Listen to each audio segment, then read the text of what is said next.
This video is brought to you by Squarespace. A lot of people dislike vegetables. I feel like a lot of us grew up perceiving vegetables as just like a healthy side dish to maybe like a delicious piece of meat or something. Well, I personally believe most of vegetable hate comes from just us not cooking and presenting them properly. But today, that's gonna change forever. What I did was ask you guys what your least favorite vegetables are, and I compiled them in the top 5 most hated vegetables according to you. And we're gonna go through each and every one of them, and I'm gonna try to improve them and change your mind about them. Why does it feel like this video is sponsored by vegetables? At number 5, we have green beans. Someone said this, green beans, they're gritty and bland?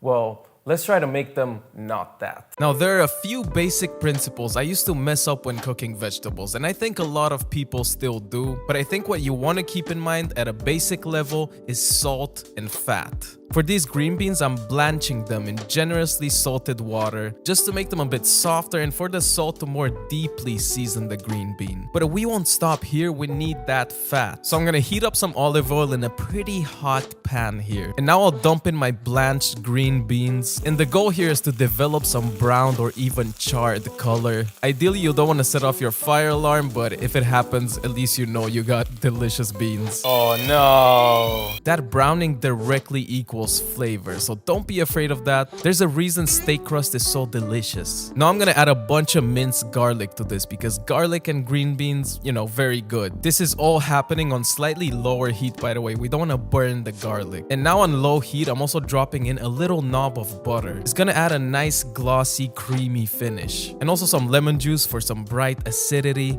and finally some chopped parsley for some freshness. And now your tired old gritty bland beans just became a garlicky, lemony, buttery superstar. I love green beans, and especially these green beans. They're soft but not mushy. They have some color on them, and they're covered in a delicious buttery, garlicky coating.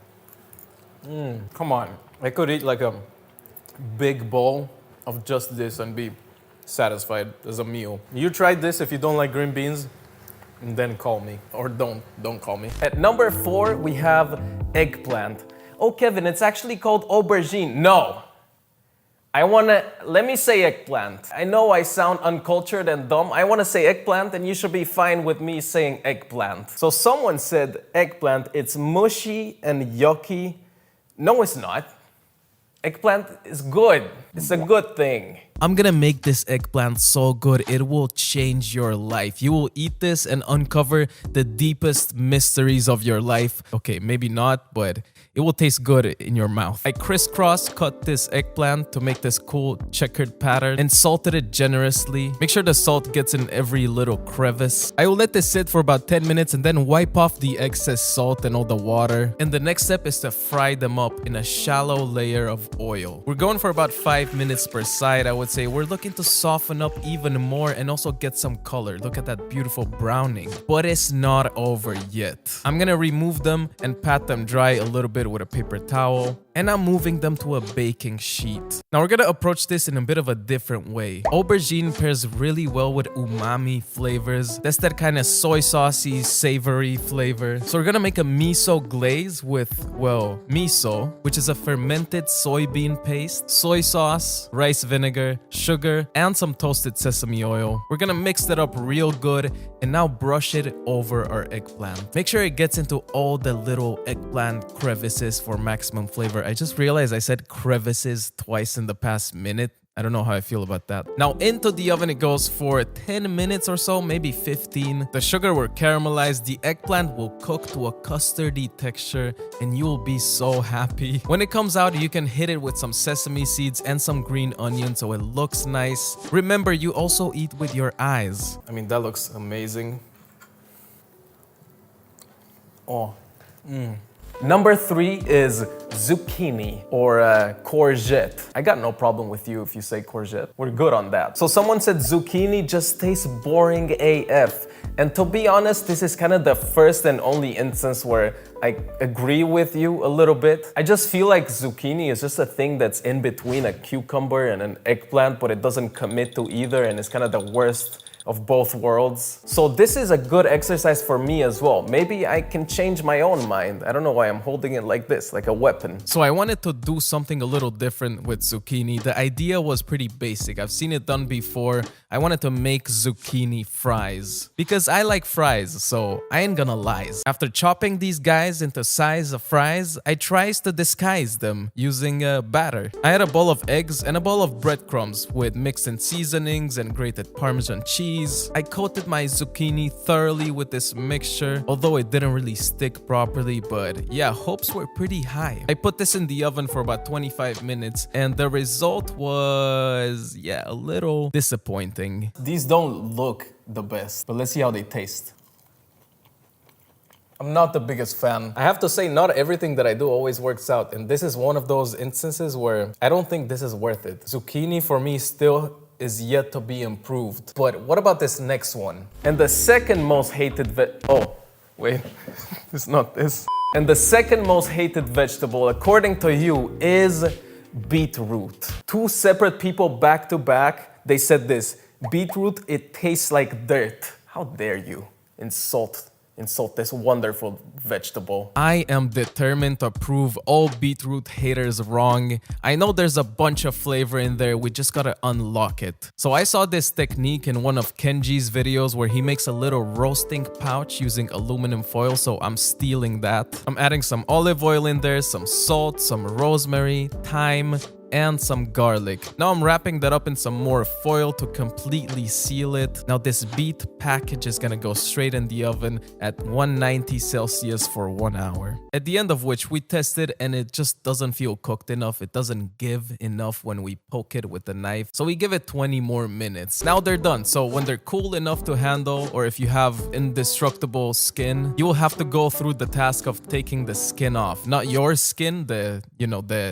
beet skin. And it's easiest to do this under running water, but I didn't feel like moving my camera, so I just did this in a big bowl of water and it worked. Now I'm gonna slice my beets into big boy slices. And the idea here is that we wanna fry them in a pan for just a couple minutes per side so they get some extra crispiness and some color, just like this. After that, I slice them into slightly smaller pieces because we're gonna make kind of a salad here. I'm adding some complementary flavors that are gonna make my beets a superstar. They're even gonna make Dwight Schrute proud, trust me. Funny office joke. People can relate to me, therefore that joke is funny. So, some feta cheese, chopped up walnuts, honey, red wine vinegar, and some chopped dill. We're gonna mix this up until everything is nice and pink. And I will serve this on top of some toast slathered with a slather of yogurt. And that is definitely the prettiest thing I made today, so I'm pretty happy about it. I generally don't make things that look pretty, but this looks pretty to me.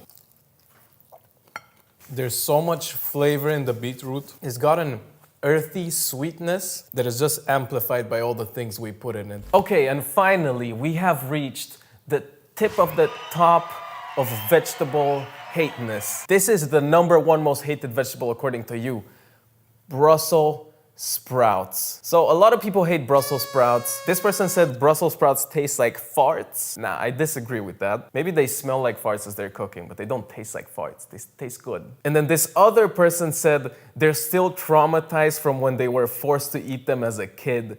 Well, today, let me be your Brussels sprout therapist. Now, I'm gonna be honest and tell you that I got this recipe from YouTube. A million people have done it, but it's so good that I genuinely think it's gonna make you appreciate Brussels sprouts more. I like to take off that bottom core of the sprout and then chop it in half and just dump all of them in a bowl. Now, everything we're gonna add here is meant to bring out more flavor and, more importantly, improve the texture of these, because if we get them crispy and chewy on the inside, the texture alone is enough to love them. So, some olive oil, a generous amount of salt, don't be salt shy, please. Some creamy balsamic, some honey again, and some freshly cracked black pepper. Stir that up with your good old hand and dump them on a preheated and slightly oiled up baking tray. Now it's important to give them a nice spread and also make them face down. That way the surface area is maximized and we're gonna get some brown crispiness at the bottom. So after 30 minutes in the oven at 190 Celsius, they look like this. I mean, look at that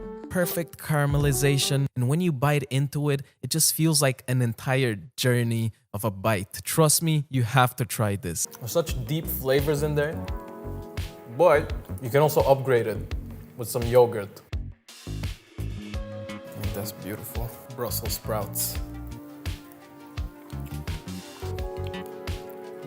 Who knew Brussels sprouts can be this? But what if you wanted to make a website about Brussels sprouts?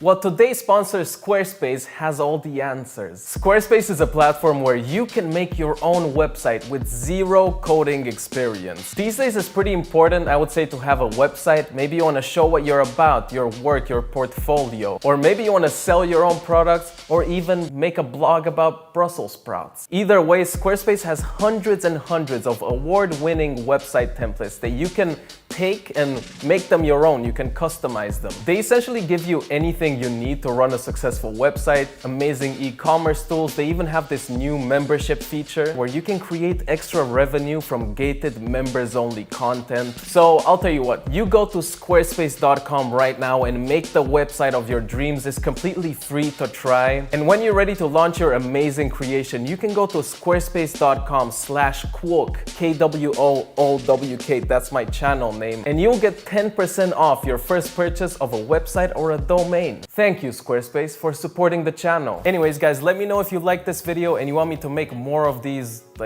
videos about foods that you dislike. Also, click on one of these two videos if you want to continue watching my face right here in video form. And thank you for subscribing and commenting below and sharing this video with your friends and family. And that's it. Bye.